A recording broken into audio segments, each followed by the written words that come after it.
New York. This is channel 12,222. This is a very sad morning for everybody in New York and all the great scientists in America.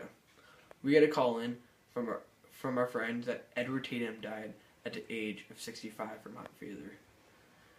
Edward was a man that changed the field of genetics very much. You might remember him in 1958 when he shared half the Nobel Prize in medicine with George Wells Beadle for showing the genes control individual steps in mitoplasm. This is a picture of these two great men, and you can show how hard they worked and how grateful they are for winning this reward. Beadle and Tatum's experiments involved exposing the bread mold Neospora to X-rays causing mutations. In a series of experiments, they showed that these mutations caused changes in specific enzymes involved in mitoplasmic pathways. All this led them to propose a direct link between genes and enzymatic reactions, known as the one gene, one enzyme hypothesis. Tatum didn't teach us about Tatum didn't teach us this about all the stuff he learned. We wouldn't know so much about the one gene and one enzyme hypothesis. After Tatum did this thing with Beadle, he moved on to go into studying the genetics in bacteria. An active area of research in his laboratory was to understand the bases of biokinesis in E. coli.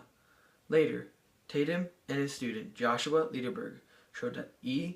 coli could share genetics information through recombination. It was another great discovery that Tatum did in his short life.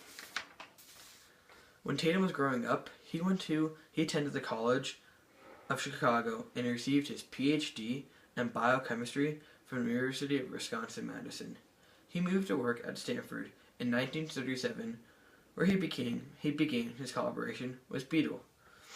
Then, after he left Stanford, he went to Yale University in 1945, where he mentored Lederberg. That's the person he studied genetics with. He returned to Stanford in 1948 and then joined the faculty of Rockefeller Institute in 1957.